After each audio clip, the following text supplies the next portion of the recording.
하나님의 말씀 요한복음 14장 25절 말씀부터 31절까지 같이 봉독하겠습니다. 요한복음 14장 25절부터 31절까지입니다. 자, 다 같이 한 목소리로 봉독하지요. 내가 아직 너희와 함께 있어서 이 말을 너희에게 하였거니와 보혜사 곧 아버지께서 내 이름으로 보내실 성령 그가 너희에게 모든 것을 가르치고 내가 너희에게 말한 모든 것을 생각나게 하리라. 평안을 너희에게 끼치노니 곧 나의 평안을 너희에게 주노라. 내가 너희에게 주는 것은 세상이 주는 것과 같지 아니하니라. 너희는 마음에 근심하지도 말고 두려워하지도 말라. 내가 갔다가 너희에게로 온다 하는 말을 너희가 들었거니와 나를 사랑하였더라면 내가 아버지께로 감을 기뻐하였으리라. 아버지는 나보다 크심이라. 이제 일이 일어나기 전에 너희에게 말한 것은 일이 일어날 때에 너희로 믿게 하려 함이라. 이후에는 내가 너희와 말을 많이 하지 아니하리니 이 세상에 임금이 오겠음이라. 그러나 그는 내게 관계할 것이 없으니 오직 내가 아버지를 사랑하는 것과 아버지께서 명하신 대로 행하는 것을 세상이 알게 하려 함이로라. 일어나라 여기를 떠나자 하시니라. 아멘. 하나님께서 큰 계획 가운데 이 세상의 모든 것을 또 존재하는 모든 것을 이끌고 가신다 하는 것을 섭리라고 합니다. 섭리. 하나님께서 당신이 창조하신 피조세계를 요즘에 우리가 쓰는 말로 하면 경영하시는 거죠. 경영이라는 말이 그 어원이 그게 성경적인 용어에서 나온 거예요. 오이코노미아 이 말이 헬라어로 집 또는 살림살이, 살림 이런 거하고 연관된 말인데요. 거기에서 영어의 이코노미 하는 말이 거기에서 유래된 거거든요. 그래서 하나님께서 당신이 창조하신 피조세계라는 큰 집이죠. 이거를 하나님이 살림살이 하시는 거예요. 근데 하나님은 우리 사람은 오래 살아야 뭐 요즘에 수명이 많이 길어졌다고는 해도 80 넘겨 사시는 분이 그렇게 또 많지도 않은 것 같아요. 또 장례 나고 이런 거 보면 어쨌든 80 넘어 사시는 분 장수하시는 거죠. 또 90이 넘는 분도 계시고 다 장수의 축복을 누리시는 분들이십니다. 근데 우리 사람은 길게 살아도 뭐 80대요 또는 90 넘으시는 분들은 그야말로 그렇게 흔치 않고요. 그렇지만 하나님은 뭐 사람의 시간 계산으로 몇백 년 또는 몇천 년 그것도 하나님은 상관이 없으신 분이시죠. 그분은 영원하신 분이시니까 시간의 한계를 초월해 계시는 분이시니까 그래서 하나님은 그거를 그렇게 다 전부 다 길게 살림하시는 거예요. 요즘은 다 뭐 이런저런 제품들이 뭐 슈퍼마켓이나 또 이런 데 다 나오지만 옛날에 우리네 여인들 살림하실 때는 적어도 1년 그래서 언제 추수해서 또 콩을 걷어서 그걸 가지고 뭐 장을 담그고 메주를 쓰고 이러시잖아요. 1년만이 아니죠. 또 몇 년 정도는 생각을 해야 되죠. 그래서 뭐는 말려놓고 어떻게 보관하고 그러니까 살림살이에 이 인터벌이 시간적으로 이렇게 쳐다보는 게 더 길었지요. 그러니까 삶이 더 풍요롭고 더 지혜로웠다 이렇게 생각할 수 있을 것 같습니다. 근데 요즘은 뭐 그런 게 없잖아요.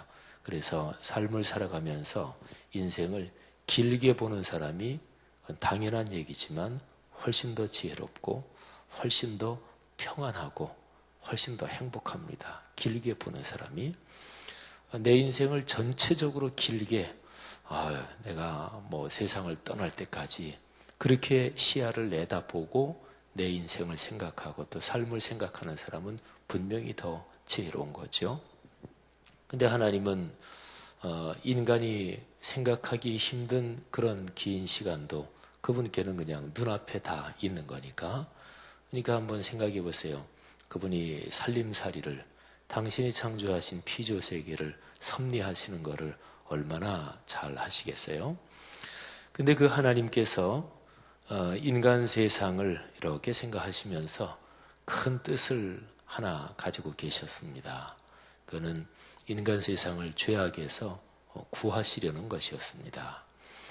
그 구체적인 계획을 당신의 아들 예수 그리스도를 세상에 보내셔서, 그래서 예수 그리스도 당신의 아들을 통해서 하나님의 뜻을 세상에게 알려주시는 것입니다. 알려주시는 거죠. 그래서 구원은 예수 그리스도 그분을 통해서 하나님의 뜻을 알고 하나님을 아는 것, 이게 구원입니다. 하나님이 세상을 살림살이 하시는데 하나님은 참 좋으신 분이시다. 그리고 하나님께서 우리를 사랑하신다. 그리고 우리에게 구원의 선물을 주신다. 이렇게 좋고 이렇게 대단한 분이고 또 이토록 나를 사랑하시는 분이시니까 그분을 믿고 따르고 신뢰할 만하잖아요. 그래서 하나님을 믿는 거예요. 그게 바로 구원입니다. 그래서 구원은 다른 말로 표현하면 하나님의 뜻을 아는 것, 하나님을 아는 것입니다. 성경에서 안다 이 말하고 믿는다 이 말은 같은 말입니다. 우리가 보통 안다 그러면 내가 그 얘기 들었다, 그 얘기 안다, 또는 그 지식을 가지고 있다, 이렇게 얼른 생각이 들겠지만, 근데 성경에서 안다 이렇게 말할 때는 지식으로 가지고 있는 것뿐만이 아니고 내 온 삶을 던져서 실천하고 그렇게 사는 것, 이것까지 다 포함해서 그거를 안다 이렇게 얘기를 해요.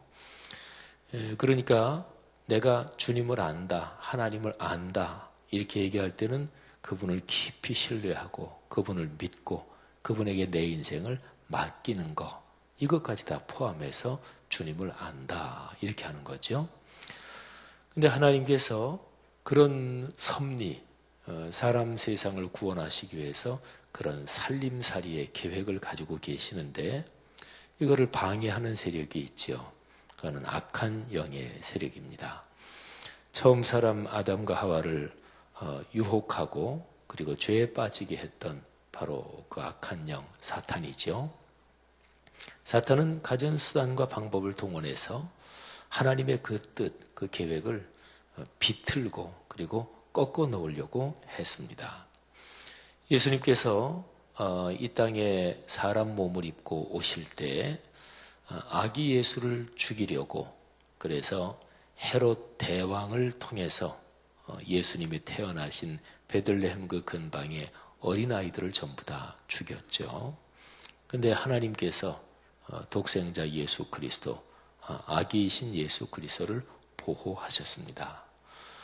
예수님께서 당신의 공적인 생애, 공적인 사역을 시작하실 때 또 그 마귀 사탄이 예수님을 시험하지요. 세 가지로 시험합니다. 근데 그때도 예수님은 하나님의 거룩한 말씀으로 물리치십니다. 예수님이 3년 동안 사역하실 때 마귀 사탄은 계속해서 이런 모양 저런 모양으로 예수님을 공격하고 시험했습니다. 그 까닭은 하나예요. 하나님의 구원의 계획을 어떻게 하든 비틀어 놓으려고 하는 거예요. 어떻게 하든 그거를 꺾어 놓으려고 하는 거죠. 근데 그게 가능했을까요? 그건 아니죠. 결코 가능하지 않습니다. 하나님은 전지전능하신 홀로 주권자이신 분이기 때문에 사탄의 세력이 강해도 그러나 하나님한테는 안 되죠.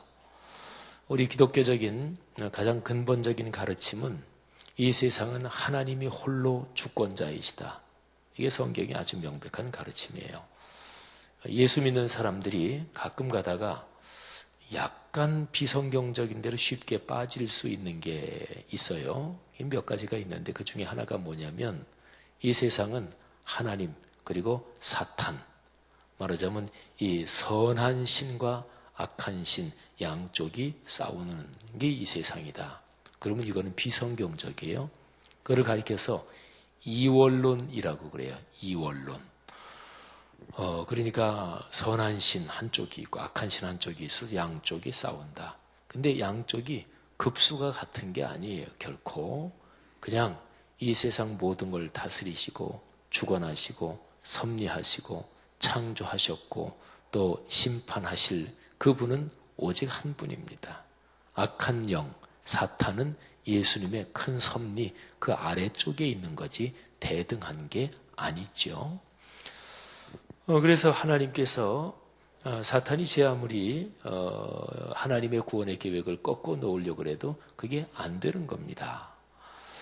제가 중학교 때 그때 바둑을 조금 이렇게 배우다가 말았는데, 근데 그때 저희 아버님 후배분이 바둑을 굉장히 잘 두시는 분이 계셨어요. 뭐 제가 기억은 잘 안 나지만 그 아저씨는 바둑이 아마추어지만은 몇 단이 되시고 굉장히 잘 두시던 분이시고, 또 이렇게 어릴 때 기억이 하면 옛날에는 신문에 이렇게 바둑 이런 그 기보가 나기도 하고 그랬어요. 그래서 바둑판을 혼자 놓으시고 또 바둑 책을 보시면서 두시던 그런 기억이 나요. 근데 그 아저씨가 저를 바둑을 가르쳐 준다 그러면서 바둑을 놓는데, 저는 뭐 이제 배우는 입장이니까 그래가지고 저한테 9점을 이렇게 미리 놓고, 바둑판 이렇게 생각해 보세요. 거기에 이렇게 화점이라 그러나요? 거기부터 시작해서 바둑알을 9개 이렇게 놓고, 그리고 시작해도 그 아저씨한테는 집니다. 제가. 왜요? 그분은 저보다 수가 훨씬 높으시거든요. 9점 아니라 그 이상을 깔고 둬도 그 아저씨가 저를 그냥 이렇게 자유자재로, 편한 말로 말하면 갖고 노시는 거지요. 그분이 워낙 고수니까. 그러니까 그런 거예요. 하나님하고 악한 영은 상대가 되지 않습니다. 자, 보십시오. 제가 지금까지 말씀드린 것이 오늘 읽은 같이 봉독한 이 말씀의 내용입니다. 예수님이 하나님의 구원의 계획을 완성하시기 위해서 예수님은 하나 깊이 믿는 구석이 있으셨습니다. 그거는 당신이 떠나시고 성령 하나님이 오신다 하는 것이지요. 우리가 오늘 25절부터 같이 읽었잖아요. 26절 보혜사 성령, 그분이 오시면 내가 지금까지 너희에게 가르쳤던 모든 것, 그거는 하나님 아버지께서 주신 말씀이고 하나님 아버지의 뜻인데, 그거를 다 생각나게 하고 또 그렇게 살도록 너희에게 힘을 주실 것이다. 그러면서 예수님은 이런 말씀을 하십니다. 내가 떠나가고 성령이 오시고 이 모든 것이 결국에 너희들에게 큰 복이 된다. 세상에 큰 복이 된다.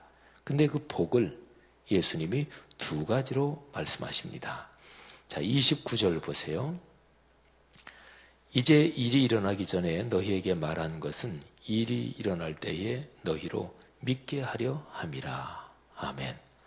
예수님이 이 모든 일을 진행하시고 또 십자가에 달려 들어가시고 부활하시고 승천하시고 그 후에 성령이 오시고, 이 모든 일은 하나님의 거룩한 섭리, 구원의 계획 속에서 지금 진행되는 거예요. 근데 악한 영이 이거를 어떻게 하든 비틀고 또 꺾어 놓으려고 애를 쓰는데 어림도 없는 일이지요. 이 모든 일을 통해서 무슨 일이 이루어지는가? 그거는 첫 번째는 그거예요. 예수님을 믿는 제자들이 그런 일이 쭉 일어나면서 믿음을 가지게 하려고. 믿음은 대상이 있는 거죠. 그러니까 하나님을 믿게 하려고. 예수님의 모든 하신 일을 통해서 주님께서 세상에 계실 때 그런 가르침을 주신 게 이런 얘기였구나. 또 그런 일을 하신 게 이런 까닭이었구나. 성령이 오시면 그 모든 것을 이해하게 되는 거예요. 그래서 그렇구나. 예수님 그분이 하나님의 아들, 세상의 구세주이시구나. 예수님을 믿는 거지요. 예수님을 믿는 거는 하나님을 믿는다는 거하고 똑같아요. 그러니까 성령이 오심으로써 성부 하나님, 성자 하나님, 성령 하나님까지 해서 하나님의 구원의 계획이 완성되는데 그 완성된 거를 제자들이 이렇게 겪으면서 경험하면서 비로소 깊이 삼위일체 하나님을 믿는 거지요. 첫 번째가 그거예요. 믿게 하려고. 그 다음에요. 31절에 보면 이런 표현이 있어요.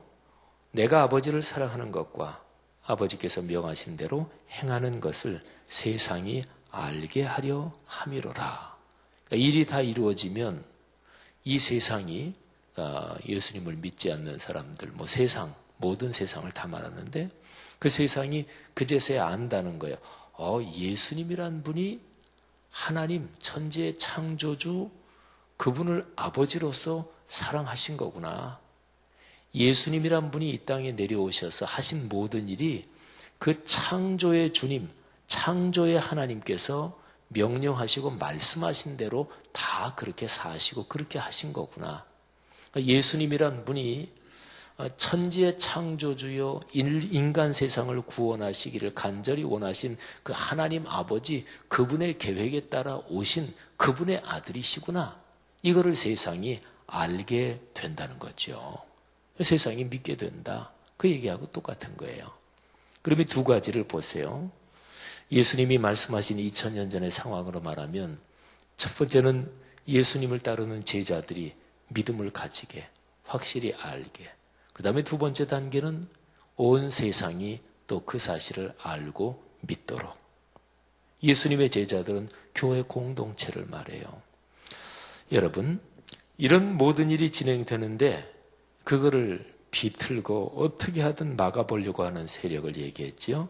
악한 사탄의 세력이지요. 그게 30절에 나와요. 이후에는 내가 너희와 말을 많이 하지 아니하리니 이 세상에 임금이 오겠습니다. 이 세상의 임금, 그게 이제 악한 사탄의 세력을 가리키는 거예요. 악한 사탄을 이 세상의 임금 이렇게 표현한 것은 우리가 사는 세상에서 사탄이 그 마귀 귀신이 세상을 지배하는 것처럼 보일 때가 많지요. 그죠? 악한 사람이 잘 되기도 하고 등등 이런 게 다 그런 거죠. 그래서 이제 이 세상의 임금, 성경에는 공중 권세 잡은 자 이렇게도 표현해요. 근데 사실은 그처럼 보이는 거지 진짜 그런 건 아니에요. 그러니까 이 세상의 임금, 이거는 마귀 사탄에 대해서 약간 조롱조의 말 또는 반어법적인 표현이라고 볼 수가 있습니다. 근데 중요한 게 30절 뒷부분에 있는 표현입니다. 그러나 그는 내게 관계할 것이 없으니. 그렇습니다. 예수님은 지금 하나님의 구원의 계획 거기에 계속 순종하시며 그 일에 헌신하시며 그 일을 이끌고 가고 계시잖아요. 근데 여기에 악한 사탄이 관계하고 싶어 한다고요. 간섭하고 싶어 한다고요. 어떻게 하든 이 일에 개입해서 이거를 비틀어 파토 놓으려고 하고 있다고요. 근데 그는 내게 관계할 것이 없다. 사탄이 그렇게 못한다. 그런 얘기죠. 성도 여러분들이요. 이 확신을 우리 그리스도인 개인에게 적용해 본다면 우리가 살아갈 때 이런저런 어려운 일이 있지요. 어려움이 없는 사람이 어디 있겠어요. 그런데 하나 분명한 것은 창조주 하나님 그리고 그분의 독생자 예수 그리스도 그리고 성령 하나님 이 삼위일체 하나님께서 우리의 인생을 살림살이 하셔요. 우리의 인생을 살림살이 하신다고요. 근데 이제 하나님은 우리를 기계로 만드신 것이 아니고 종으로 만드신 것이 아니고 부속품으로 만드신 것이 아닙니다. 하나님은 우리를 온전한 인격체로 만드신 거예요. 인격적인 존재로. 그래서 하나님은 우리를 강제적으로 하지 않으세요. 강제적으로 한다 그러면 그거는 비인격적인 거잖아요. 아이들이 클 때 아이들을 기르면서 아이들을 인격적으로 대우해야 됩니다. 그래야 그 아이가 평생 자기의 삶을 잘 살아갈 수 있어요. 근데 엄마가 말하면 들어, 아빠가 말하면 들어. 너 아무것도 모르니까 가만히 있어. 이거는 비인격적인 거예요. 가만히 있어. 가만히 있기는 어떻게 가만히 있어요? 그럼 그건 기계지, 부속품이지. 그러니까 상대방의 의견을 존중해야 돼요. 엄마 생각은, 아빠 생각은 이런데 내 생각은 어떠니? 그러면서 얘기를 하고 대화를 해야 이게 인격적인 거잖아요. 하나님도 그러십니다. 우리를 인격적으로 대우하십니다. 그렇기 때문에 우리가 자기 고집을 가지고 하나님의 뜻하고 반대되는 방향으로 계속 갈 때 하나님은 그냥 놔두셔요. 이게 좀 이해가 안 될 때도 있지만 내가 축복받는 길로 하나님이 강제로 그냥 끌고 가셨으면 좋겠다. 그럴 때도 있긴 있어요. 그러나 전체적으로 하나님은 우리를 인격적으로 대우하세요. 그래서 우리가 걸어가는 인생은 결국에는 우리 책임이에요. 하나님 책임이 아닙니다. 그래서 우리 그리스도인들에게 필요한 것이 하나님의 뜻이 무엇인지 하나님의 뜻에 귀를 기울이고 그 뜻에 순종하고 그 뜻을 잘 알아차리는 이 훈련이 필요해요. 그게 말씀 묵상 훈련이에요. 말씀에 주님의 뜻이 나타나 있는 거니까. 그래서 사람은 살아가면서 각 사람이 전부 다 이 사람은 이런데 예민해. 이 사람은 이런데 예민해. 자기가 예민한 부분이 있어요. 어떤 사람은 돈에 굉장히 유별나게 예민한 사람이 있고 외모에 진짜 유별나게 특별하게 예민한 사람이 있고 각자가 예민한 부분이 있어요. 그게 뭐냐면 자기가 그 부분을 중요하다고 생각하는 거죠. 한번 생각해 보십시오. 살아가시면서 어떤 부분이 제일 중요하다고 생각하십니까?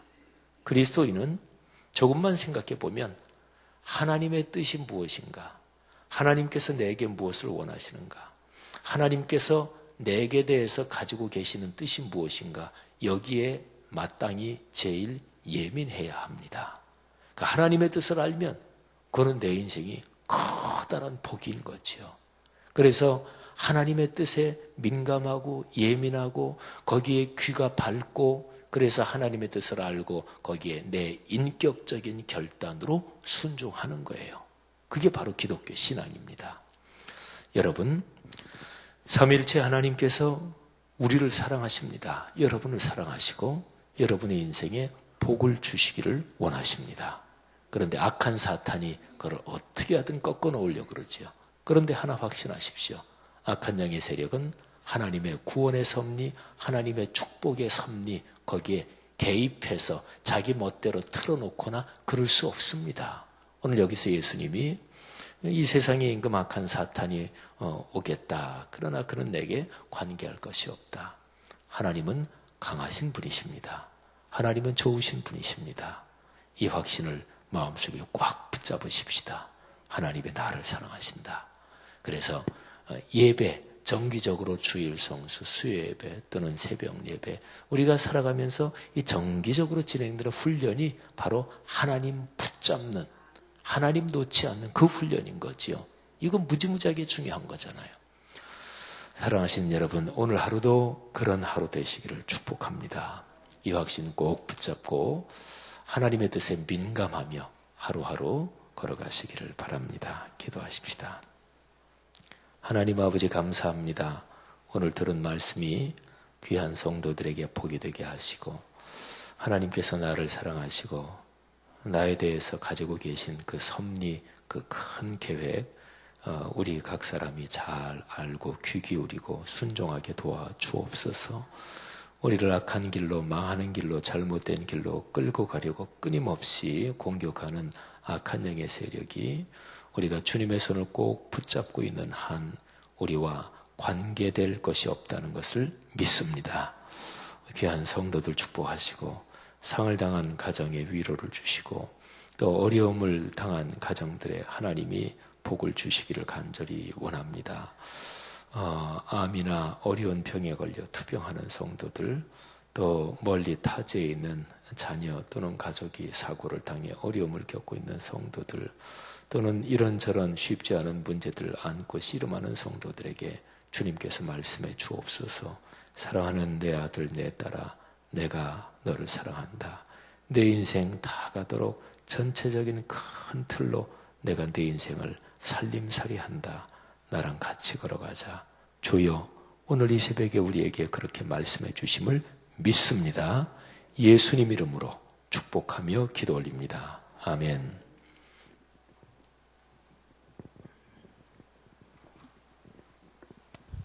귀한 말씀 감사드립니다.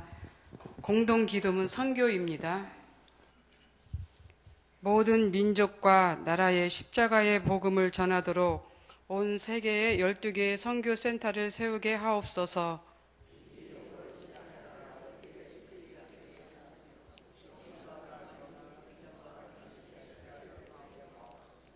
성경에 기록된 약속대로 주님께서 다시 오실 때까지 이 아름다운 발걸음이 강물처럼 들불처럼 이어지게 하시고 주님 뜻이면 어디든 순종하며 나아가는 선교 공동체이게 하옵소서. 한 사람을 사랑하고 찾으시는 하늘 아버지의 마음이게 하옵소서. 아멘. 주님이 가르쳐 주신 기도 드리겠습니다. 하늘에 계신 우리 아버지, 아버지의 이름을 거룩하게 하시며 아버지의 나라가 오게 하시며 아버지의 뜻이 하늘에서와 같이 땅에서도 이루어지게 하소서. 오늘 우리에게 일용할 양식을 주시고 우리가 우리에게 잘못한 사람을 용서하여 준 것 같이 우리 죄를 용서하여 주시고 우리를 시험에 빠지지 않게 하시고 악에서 구하소서. 나라와 권능과 영광이 영원히 아버지의 것입니다. 아멘. 기도 제목입니다. 지금 들은 말씀이 내 삶으로 이어지게 하옵소서. 하나님의 사랑을 나누며 누리게 하소서. 성경 2000 통독을 통해 하나님을 더욱 알아가게 하소서. 진행되는 선교사역의 일정과 과정을 축복하여 주옵소서. 인도네시아 선교가 13일부터 20일에 있습니다. 국내 싱크 부서가 11일부터 13일까지입니다. 구역과 기관이 더욱 건강하기 위한 8월 한 달의 쉼이 되게 하소서. 전도 폭발 훈련에 성도들이 많이 참여하게 하소서. 2016년 후반기 사역을 위한 준비와 지혜를 주소서. 우리나라를 비롯한 동북아시아에 평화가 오게 하소서. 소천 광고입니다. 고 박성현 권사님 발인 예배가 오늘 오전 10시 30분에 있습니다. 교회에서 출발은 9시 50분입니다. 아산병원 장례식장 지하 7호실이며 장지는 벽제 승하원이고 동두천 크리스천 골드파크입니다. 유족으로는 최승조 장로님과 또 자녀들 최병학, 최나리 청년입니다. 그 가정을 위해서 위로하시고 또 기도해 주시기 바랍니다. 이 시간 공동 기도 제목과 또 여러분들이 가지고 오신 기도를 하나님께 올리신 후에 각자 삶의 자리로 나아가도록 하겠습니다. 기도하겠습니다.